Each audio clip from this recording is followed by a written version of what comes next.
Tsukun is revealed to be quite bad at studying, as he was the only one among his friends who was unable to get into literally any high school. Thinking about Tsukun's academic future, his father is returning home from his job when he finds an enrollment letter from Yokai Academy, and Tsukun's parents enroll him. Tsukun crosses a tunnel to reach the academy, which seems to be in a very uncanny environment. Tsukun makes his way towards the academy's building, and on the way a beautiful girl with pink hair crashes into him. Her name is Mocha Akashiya, and she turns out to be a freshman at Yokai Academy. Mocha apologizes for the inconvenience she caused that leads Tsukun getting a nosebleed. Mocha tries to help Tsukun up, but upon smelling Tsukun's blood, the girl turns out to be a vampire as she bites Tsukun on the neck.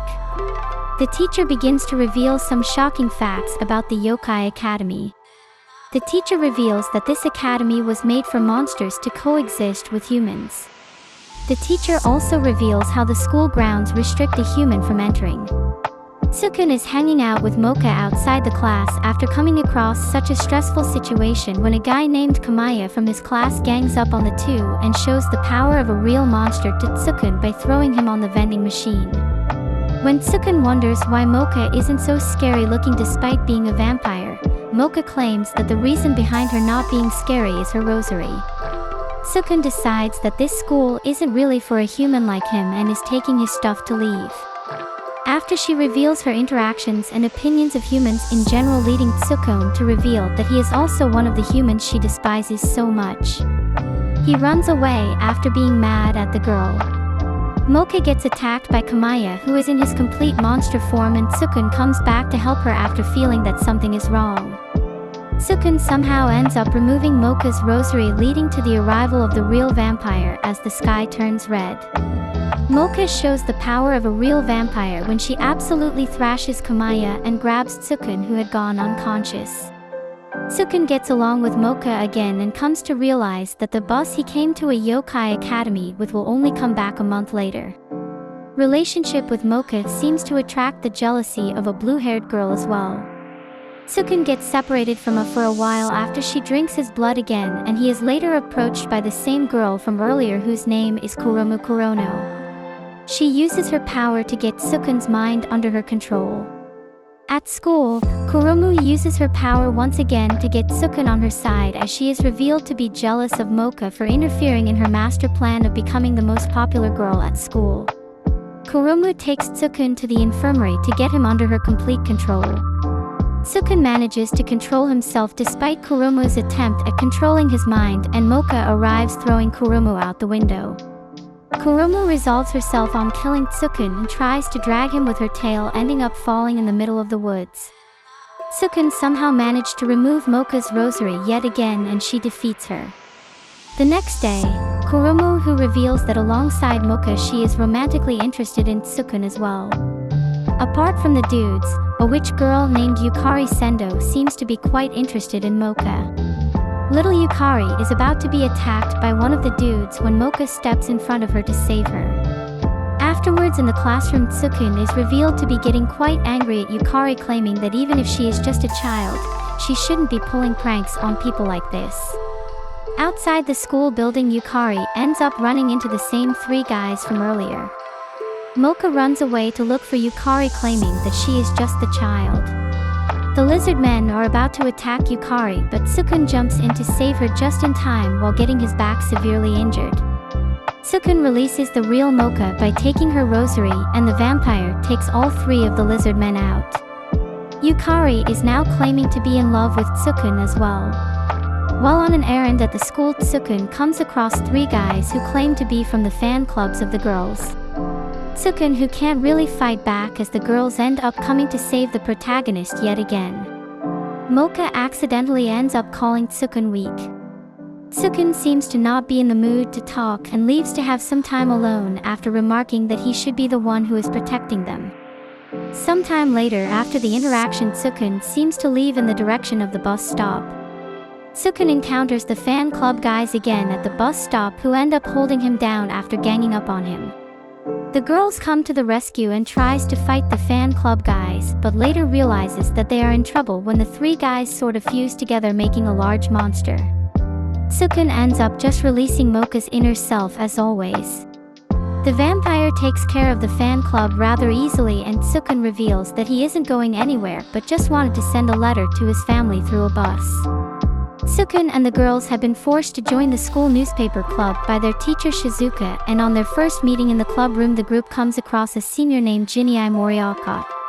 Jinei turns out to be on Sukun's tail when he forces him in the wrong position, leading the girls to take him as a pervert. Mocha gets upset at this, claiming that she absolutely hates perverts. Jinei decided to up the level, and he took a photo of Sukun, essentially framing him as the one who has been peeping on the women all this time. When both Kurumu and Yukari were seemingly suspicious that Sukun would not do something like this and decided to further investigate the truth.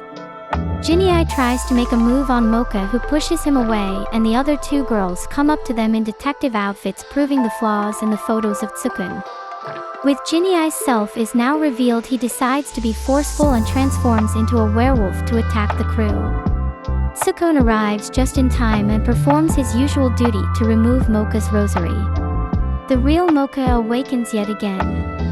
Mocha defeats Jinei easily by throwing him off the roof. Sukun gathers around with his group, planning to hold a big party after school to celebrate the sale of stocks. A random girl comes up to Tsukun's group, claiming that it must be nice since they are friendly and close. The girl leaves after calling Tsukun a cute up close. The remaining classes of the day begin, and the girl from earlier, whose name is Mizore Shirayuki, attends the same class as Tsukun. Tsukun asks her if she needs something, but she just ends up saying random things and claiming that she loves Tsukun's articles in the newspaper. Mizore proves that she really does like Tsukun's articles when she pulls out a whole scrapbook filled with Tsukun's work. In the club room, Mocha is attacked by Mizore, who ends up just being a clone. Moving back, Tsukun, who had been detained by Mizure's ice magic as she wanted to keep him completely to herself, is saved by Mocha and Kurumu, who arrived just in time. Mizore tries to force her feelings on Tsukun, but he just ends up rejecting them, making Mizore sad. Teacher Okudo Katsubo is revealed to be approaching Mizore, who is crying outside. In the club room, more problems arrived when Shizuka revealed that Mizore might end up getting expelled due to Katsubo's health condition. Mizore jumps down from the cliff after forming her ice clones, but is caught by Tsukun, who is unable to pull her back up due to being too weak. Just like always, Inner Mocha arrives to save the day, and she teaches Mizore a lesson. The newspaper club witnesses a new member the next day as Mizore arrives with a new haircut, joining the harem of Tsukun. While leaving, Tsukun gets an earful from her maths teacher Ruriko Kagome, who later offers to teach him herself in hopes of getting past the challenge. Tsukun accepts the offer. Tsukun's eyes had gotten dull, and this change was noticed by Mocha and the others pretty quickly after a few sessions. Mocha finds out that Ruriko was mind-controlling Tsukun through maths. In the fight, Mocha is pushed back until Tsukun returns to his senses after he sees some of Mocha's study notes. The original Tsukun, up and running again, performs the only duty. Scary Vampire comes out yet again, and she pretty much saves the day. At the end of the day, Tsukun did manage to survive that event, but things got quite tough for him as he had to take the exam with no preparation whatsoever. Luckily for Tsukun, he manages to dodge the bullet at this time. Teacher Shizuka announces how the newspaper club will be visiting the human world this time around. Couple of days later, he heads out to meet up with the rest at the bus stop for the human realm. The vacation continues, and on their way the group passes through a hill filled with sunflowers that were infamously known as the Hill of Witches. A feeling draws Yukari back to the Hill of Witches, where she is approached by a woman. She introduces herself as Ruby the Witch, and seeing other person of her kind makes Yukari extremely happy. After finding Yukari interesting, Ruby offers her to come along as she supposedly planned to kill all humans. Tsukun, who had come to get Yukari back. Ruby gets furious at the sight of a human and tries to attack him. Ruby refuses to listen, and she traps both of them. Yukari ends up rescuing the both of them. The rest of the girls pull up as well, but while Mocha was helping Tsukun out, Ruby delivers a deadly blow to Tsukun. Ruby ends up getting knocked out from the combined attack and wakes up opening her eyes inside Sukun's tent and immediately starts going wild about everything she hates about humans. The rest of the group tries to tell her how killing so many people was wrong. Ruby leaves to visit her Oyakata to seek some advice. Ruby returns with a mind full of hatred, started attacking all of them. Ruby was pretty angry with Sukun, but he is initially saved by the rest of the girls. Ruby was stronger than the group had anticipated, and this forced even inner Mocha to be pushed back as the fight was going on. Sukun just happens to see an old house around the area, and he decides to head over there, figuring Ruby's Oyakata must be in that house. Sukun does find an old woman inside, but the truth leaves him shocked. Sukun tries to tell Ruby that the voices she is hearing are just being made by her own mind, but such sudden bad news affects Ruby's mind. Ruby casts a forbidden spell and to save the lives of many around the group defeats her with the power of friendship. The next day when Shizuka arrives, all of them seem really gloomy for not being able to save Ruby.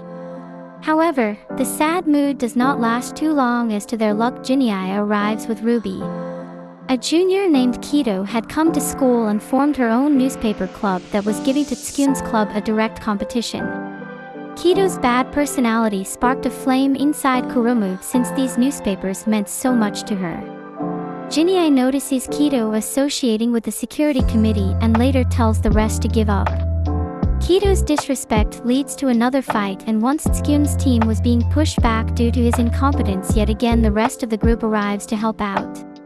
Mocha wraps the fight up and she teaches Kido's whole group a lesson. Sukun wanted to man up and go after the security department, not listening to Jinai's advice, not knowing that he was basically shooting himself in the foot. Apparently, Mizore had managed to gain some information about the committee's interaction with the vampire fan club, and the group wastes zero time in heading over to ask them questions. The group was going well, but we see how the leader of the security committee got some news making him set targets on Sukun. Jinai was out scouting as he sees the whole security committee moving towards Tsukun's class. Committee leader Kyu heads straight over to Tsukun, accusing him of being a human in front of everyone. Ruckus starts in a class and Kyu gives orders to detain Tsukun and his friends. While the others are being taken away, Yukari wishes to help them out, but Jinai holds her back for her own safety. Just when he feels like Mocha would be harmed, Tsukun accepts being a human. Both Kurumu and Mizore are in disbelief upon hearing this from Tsukun's mouth. Kurumu runs off after getting angry at Mocha, and the punishments for both Tsukun and Mocha are announced. Mocha was supposed to be imprisoned for helping Tsukun in his deception, while Tsukun is straight up sentenced to death. Teacher Shizuka is called by the director of the school, and it turns out that there isn't really any way to call Tsukun's execution off. Mocha is freed from herself with the help of Ruby, who came to this world in the form of a crow. Ruby had convinced the rest of the girls to join the cause, and Tsukun's harem, with the inclusion of Ruby, now heads over to save him. When Kyu lights Tsukun on fire, the girls arrive to crash the party. Kyu once again, who now throws a blazing attack right into Tsukun's chest, having no powers, makes Tsukun burn to a crisp extremely quickly, but he still does his duty before losing consciousness. Mocha suggests that he might have a chance if she injects her blood inside him. Kyu transforms into a fox and launching another blast. The rest of the girls follow Jinai as well, and they make a barrier letting Mocha inject blood. While Mocha tried everything, sharing her blood had made Mocha quite weak and she gets beaten up really badly. When Kyu launches a final attack, but to everyone's surprise somehow, they find Tsukun back on his feet as he saves Mocha for the very first time. Seeing Tsukun gives Mocha just the boost she needed, and she jumps into action again to finish Kyu with some help from Jinai. Mocha passes out from her injuries, and by the time the other students arrive on the roof, the misunderstanding makes everyone believe once again that Tsukun was a monster all along. Mocha heals completely after a few days, and with Tsukun getting his school life back on track.